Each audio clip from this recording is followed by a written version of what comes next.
All right. Well, we are going to be diving back into the world of SEO today. My good friend Jacob has really had a revelation, had an epiphany in the world of SEO and what works, what's maybe working even better for businesses. And I'm a captive audience. I'm extremely interested in this topic because I run the SEO for our company. And Jacob is the expert. They have these interesting AI agents that they use. And we're going to invite Jacob down today to tell us more about it. Take two. Hopefully internet issues set aside, we can get into this again, Jacob. Yeah, it's great to be back. Yeah, I tell you, running SEO myself, it's a very manual process. It takes a lot of time. There's a lot of different areas that we have to focus on. And for those that may not be running SEO but have a basic, understanding of it, walk us through just what a day in the life would be for a business owner who is trying to run SEO, but they're going to go through it manually, because I think they'll have a greater appreciation of what you're about to tell them if they can get kind of wrap their arms around the manual steps that someone would have to take. Yeah, there's a lot to it.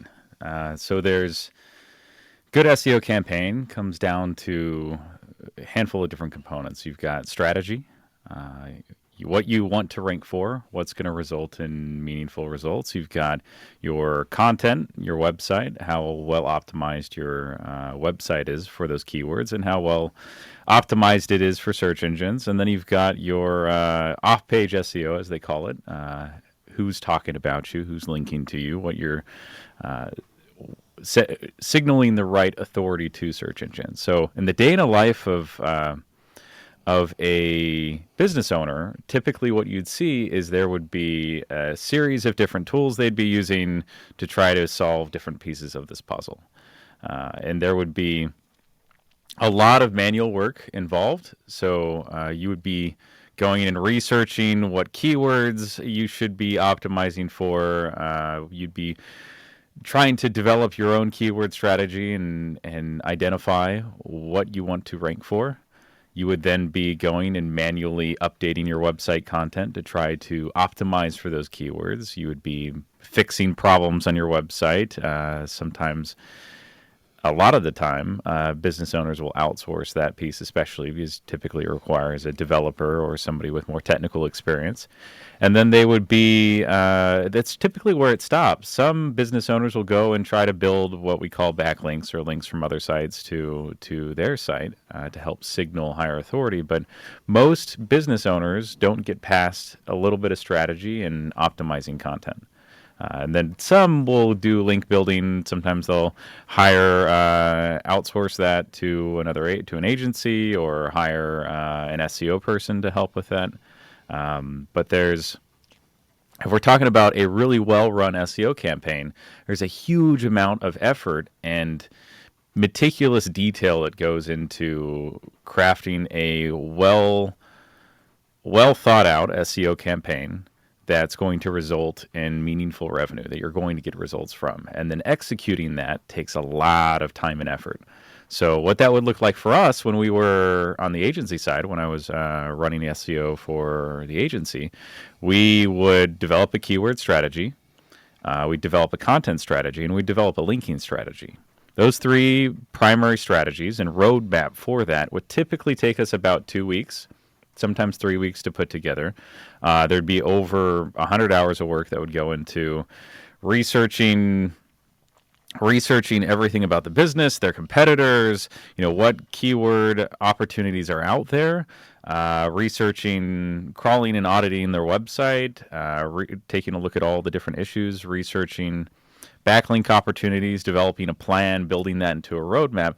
There's a huge amount of work that goes into doing that if you're doing it very well and comprehensively.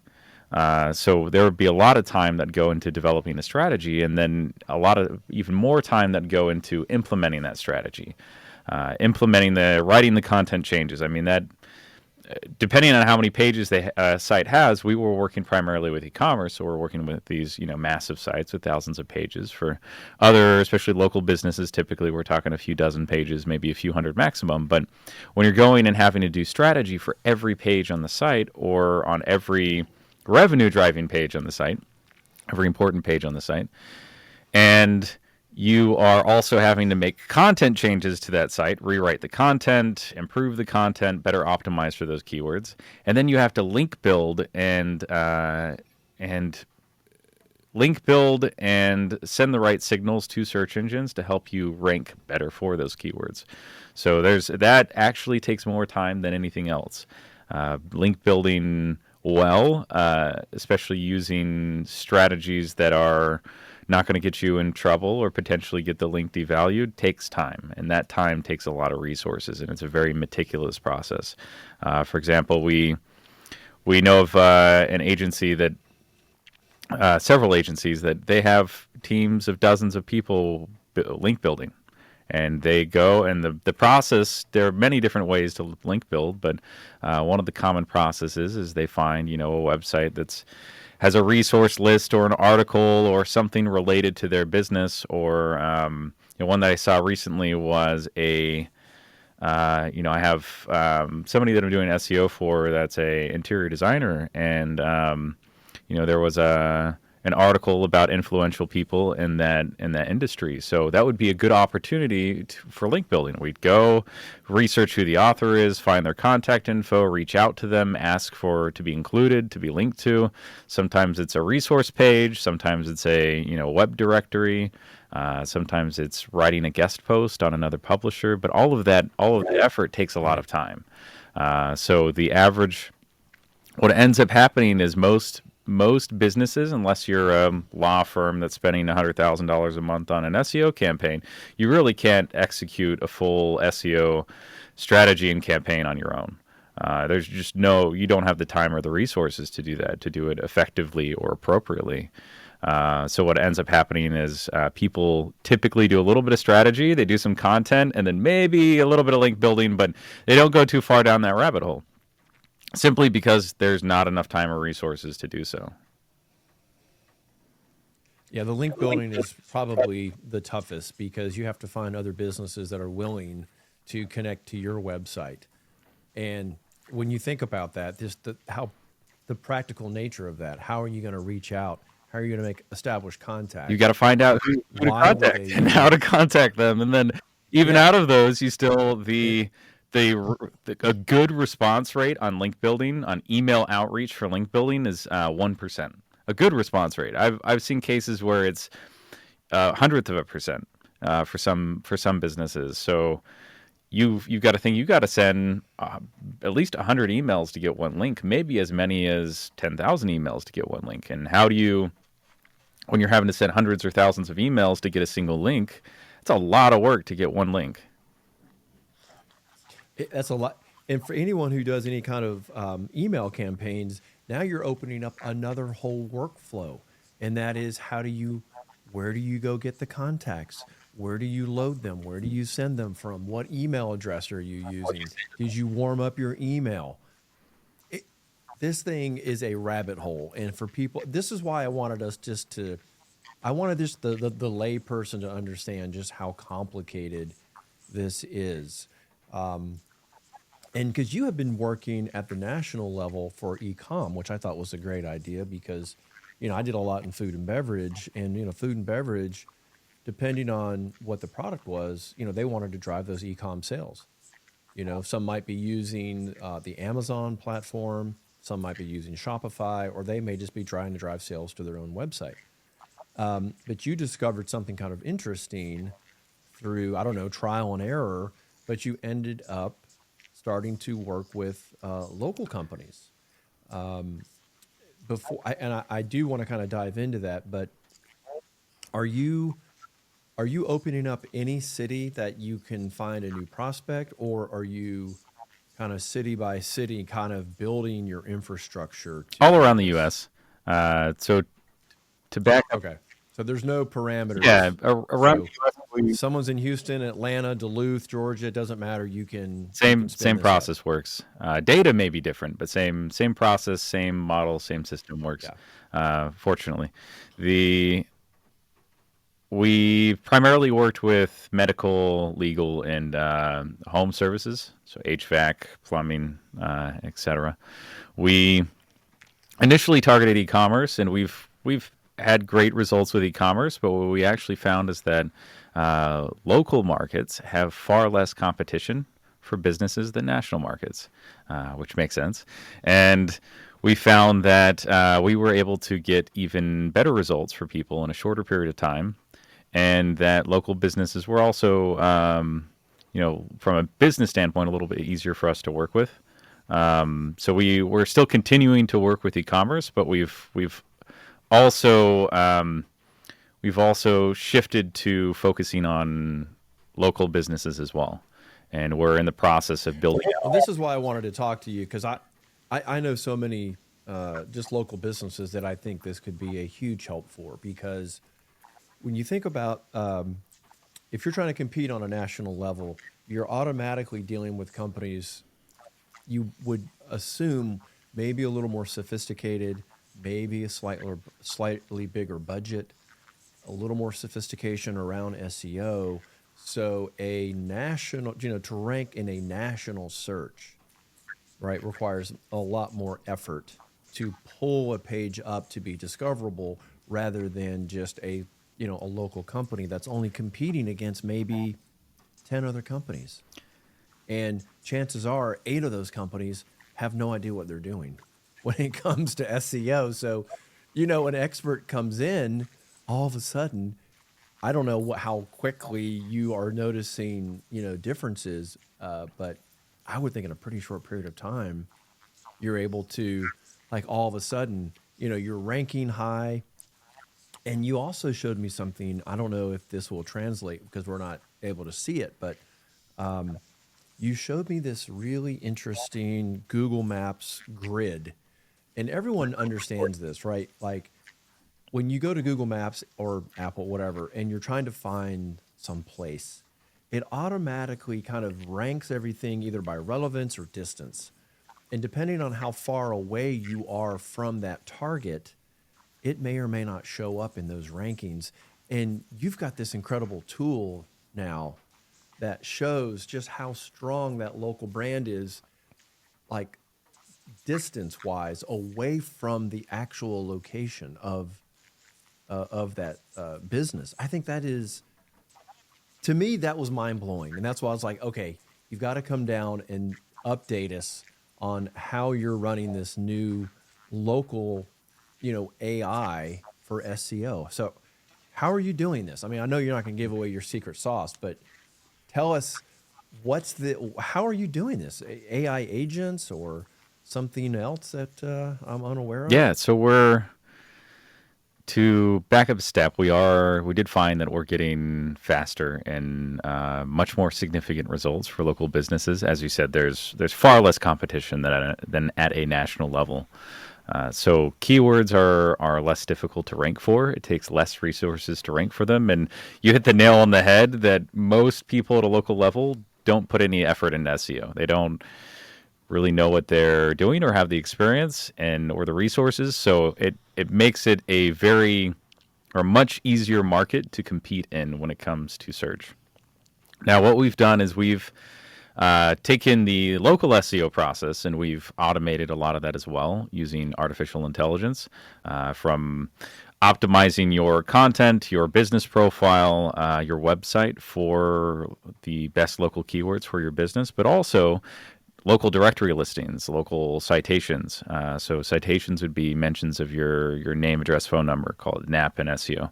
And then local directories, we're able to build those as well. But what we've also done, and one of the projects that we've been working on is a autonomous AI agent for completing tasks on the web. And what we're working on right now with that is adapting that for link building. So big part of ranking higher in Google Maps and Google search is who's talking about you, who's linking to you, mentions of your name, address, and phone number across the web. And we've effectively built a AI agent that goes out and builds those for you at scale and can figure out how to, we can give it a goal and it'll go out there and build them all on its own. And then Wait, are you telling me? Wait, I gotta. I before you go any further, because everyone, should be, Google My Business. Everyone should be on Google Maps. So, are you telling me that Google Maps will rank you higher if you have better link building? if you have better link building, they'll rank you higher. If you also based on your reviews, based on your, I would. That's what I see. That's why I see. This is what I always thought it was based on, like proximity or it is partially reviews, based, but Google's actually. but that's not always Okay, the case. right. It's a little One, bit of yeah, both. it's a mixture of a lot of different factors. So, link building, your web presence is a factor in that. Your reviews are a factor in that. What you've optimized for, what your business services and categories are, how well optimized your business profile is, all are factors. How long you've been in business. People's interaction with your map listing, how often. I don't know if you've seen in Google Maps, there's a report for when your busiest times are. So people going to your business location and going to your business and reviews. Google takes in all of these different metrics and factors them into how well they rank you, how well people interact with you in Google Maps. If you're and it goes back to what we Like talked someone about last adding time, a RankBrain, review or where adding a Google has this photograph or adding model a comment. that takes in all these factors and it's constantly testing how much weight to put into each factor for each search term in order to optimize for the best experience for users. But ultimately, you can put effort into one or multiple of these factors and help yourself rank higher. The more you're able to address and the more you're able to optimize or build for yourself across all of those factors, the better. We do find that proximity, reviews, citations, and link building are three of the most important factors. But we've also found that you can be you can be far away from where the user is searching from and still show up top in map search. So one example, I mentioned an interior design company that doing SEO for, and one of their competitors in the city that they're in is is ranking in the number one position in Google for the majority of the city, even though they're not even remotely close to those areas of the city. So proximity is a factor, but it's not the only factor, fortunately. And we are able to do. I'm so glad you said that. I mean, that's like a big, I think maybe just a big misconception that people have. So, one of the challenges that I have is that I have like 10 different websites that I try to optimize for. And that is, it's a nightmare, really, quite frankly. And, having one local website to optimize for, you can kind of just pick the pages that you want to optimize for. If people don't understand what a pillar page is, I recommend go do some research, understand what a pillar page is. That kind of signals to Google this is what you really are trying to tell the world that you are. You could have a couple of those pages and just hammer that home. And using some of these new techniques and AI agents that you're using, you could rank from a further distance away when people pull up to find you. I feel like I'm a captive audience because I feel like I want to finish this podcast and say to you, hey, let's talk pricing because I have all these different websites and I physically cannot, I can't do it. And if you're a small business, I 100% recommend looking into this because the results that I have already seen that you have shown me, that's why that's why I wanted you to come down to tell everybody that you've launched this new local service because that's if you do not understand the power of your website, the power of your of your Google profile, I'm sorry, you may be a boomer and you got to come down to this generation, and catch up. I don't know if you find that, like the younger entrepreneurs are with it. Maybe it has nothing to do with age, but It's interesting. A I, little bit more when it comes to SEO, but not as much as you would expect. I do feel like SEO is a little bit of one of those industries where there are many players in the space, many agencies, many people doing SEO, so to speak, but nobody is really doing it well, or very few people are. I shouldn't say nobody. Very few people are doing it well, and nobody's doing it to the extent or scale that you could. Uh, and that's ultimately what we're trying to achieve here is make it something that is attainable and sustainable and profitable for businesses small and large, and make it something that you can see, measure, and get meaningful results from, get consistent results from. And it's funny because e-commerce businesses, about 40% of their 30 to 40% of their revenue, on average, is organic. For local businesses, it's even more important. And what we found, one of our early local customers, after 3 months, they were. So you mentioned the map grid report, and what the map grid report is, you see a Google map of the city around, or location, Google map around your business location, distance around your business location, and then you're able to see grid points, a grid of points around your business on that map.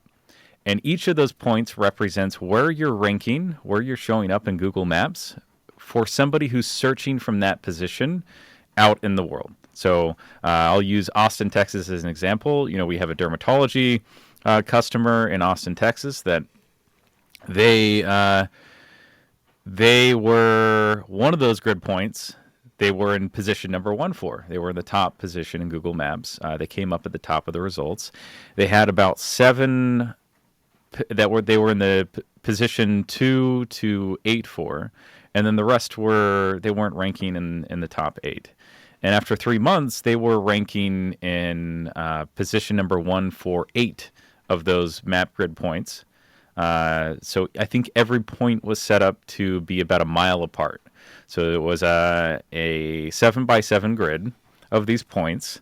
So about a 7 mile by 7 mile area around the city of Austin. So you get this grid. And they were only showing up number 1 for one of those points when we started. 3 months in, they're showing up for 8 of those pins. They were showing up, or 8 of those points, they were showing up in position number 1. And then they had about 12 that they were showing up in 2 to 5 for, and then the rest. But overall, a very significant improvement. And what that meant for them from a business and from a business standpoint was that they saw an almost tripling of new patients. And additionally, they saw almost a 2.5x increase in their website traffic in 3 months, which was that's completely blew our incredible. minds. And the amazing thing is that we're seeing these types of results over and over. It's a repeatable, scalable process. And because we're able to do far more than what any human can, even at a national level, and we're bringing those sort of resources and process down to a local level, nobody can compete. It's very very easy or much easier for us to get really phenomenal results and really own that market for that local business. And you know what? I think, any business that is looking at investing in, say, a service, you might be thinking, okay, well, I'm going to invest in this for X amount of months and see how it does. And then maybe I'll stop using it. And it just occurred to me, if you're seeing 3X the business, you now are able to justify a business line item that says, we continue with this service. Because when you first start, investing in it, it's an investment, right? You haven't generated extra revenue. So you're consciously making an investment. But when your business, to this point, what you were showing here with this dermatologist, you can now carve out and say this service pays for itself. That's And to me, I think that's the beauty Yes, of that's one this. of the big concerns And with SEO is, hey, I pay this agency or I do all this SEO. When am I going to get a return? When am I going to see my money back? And oftentimes they don't. Oftentimes they don't get a return. And it's not because SEO itself doesn't yield a high return. SEO actually, for forms of marketing for acquiring new customers, SEO, actually a well executed SEO campaign, has the highest return over any other form of marketing. Email marketing has a higher return than SEO if done right, actually, but that's for traditionally for reactivating or getting existing customers back in, getting repeat business. But for acquiring new business, SEO is the most cost-effective way of doing that. The problem is that it's often not executed well. So people either don't see a return, or the other issue that people run into is they expect to see a return in a short period of time. And with SEO, with what we're doing, we're able to do that. But traditionally, that's not typically feasible. Usually, with traditional SEO campaigns that are run manually, just because the amount of work that has to be done and the fact that it's split up over a period of time means that you don't get those results as quickly. And typically, what you see is you start to see a little bit of results in 3 to 6 months. A year down the road, you'll see more traction, but it takes 1, 2, sometimes 3 years to really build up traction from all that work, because there's so much work that has to go into it, and it's dependent on a strategy being yeah, really well built and thought out and planned. So we're able to do that in a fraction the amount of time and really accelerate all of that work and do it at a fraction the cost. And businesses are able to see a really phenomenal result from that. the and I'll say this too. You can spend as much money as you want in SEO, but if your website does not know how to capture that new lead that comes in, you've got a leaky bucket. Very true. So the problem would not be. So you just cannot have a clunky old website that's not optimized right for mobile, that doesn't have clear call to action and all the uh, benefits that you would really need to build in a website. So That's very I imagine with your consultation, you're looking at that, right? So and so. I've had this conversation about automation before too. Like we personally need to go through some automation, but I know I can't do that until I upgrade and clean my data. And that would be the same. I'd be, hey, I'm spending all this money in automation. How come it's not working? Well, because your database has not been cleaned. And that's the same example here. You've got to have the right website. So I'm sure part of this is, you're looking at that website too. Yeah, definitely. Technical You know, optimizations on the website. It's funny because a lot of people don't realize how much user engagement on your site impacts your SEO. So it used to be that performance and user engagement was what we would call a secondary factor in ranking on Google and search engines. It's become a primary factor in the last 2 years and increasingly more important. In Google now, you mean like how long they how stay on long your they website and, stay, we and they call that don't dwell bounce? time. So how long users are dwelling on your site, Oh, on pages. Are they actually consuming the content? Are they interacting with it? Are they submitting a form? How well users are engaging with your website also affects how well you rank. And most people don't know that. Most people don't realize that, hey, how fast my site loads, how well designed it is, and how that affects the user experience, what the what the overall experience of my site looks like, and how well engaged users are actually impacts my ability to rank. And if your numbers are poor or below other websites for the type of search results you're trying to rank for, it actually hurts your ability to rank. Now you can boost up other numbers, other factors to try to compensate for that. But it's when you think about these ranking factors, it's very much like you put resources here, and or you can put resources in one bucket you really need to lift and them all up. You to really have compensate to. for another bucket. But in reality, yes, you need to lift all of the buckets up and optimize for all of them. And it's a really important factor that often doesn't get a lot of attention. It is one that we're optimizing for. So we do technical optimizations as well, and we are not only that, we're also collecting data, and we're taking a look at how people are interacting with your website and how engaged they are with your content, with your pages. And then we are constantly trying to optimize that. So we're taking a look at your engagement overall across all of your pages, and we're taking a look at your best performing pages, your worst performing pages, and we're trying to optimize your worst performing pages to perform just as good as your top performing pages or better. And what we found is just a small increase in user engagement. I mean, boosting user engagement a few percent can have a significant impact on how well those pages rank.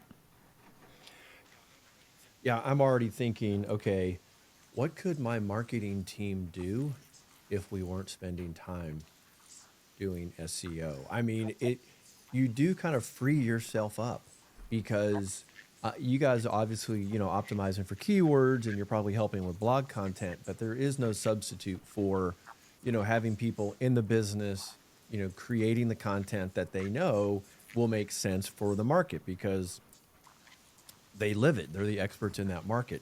You might help optimize it, but I could see that being a really good partnership where instead of spending time doing the link building and trying to optimize page by page and just you went through the whole manual Mm-hmm. process. Now the team could have a much different looking week, a much different looking month, where maybe the area that they were only spending 20% of their time, they can now push that up to 70%.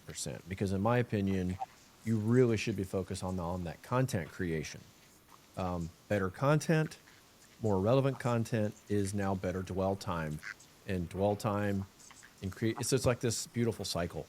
I could sell myself on this. I mean, I clearly have, you know, and I'm kind of excited to talk to you offline. And I hope others, if you're struggling with SEO, I'll put a plug in for you. I would absolutely reach out to you because I just feel like this is it's a huge benefit. And Thank you you. say I any appreciate city, that. right? You're not, yeah, no problem. So you're not, it, any city, anyone can be anywhere and you can spin this up. Anywhere in the United States. And to go back to your All right. previous What's the point. best way for people to find you, Jacob? Oh, so getfancy.ai, or you can reach out to sales at getfancy.ai. Okay. And we'll have links down in the description too. Um, well, I'm excited. I'm excited. And I think the internet held up enough for us.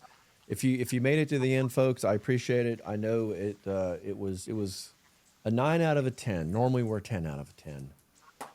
Jacob, great seeing you again You today, too, my Tony. man. Appreciate your time. Yeah, it's always great catching up, talking a little shop with you. What's next? Happy to Just talk. Happy to gonna talk keep offline. dominating on the local level, or do you have Next a is AI version 3 of the search business optimization. planned? Got it. Got it. All right, everybody. Thanks for tuning in, and we will see you guys next time on the Jobtopia podcast.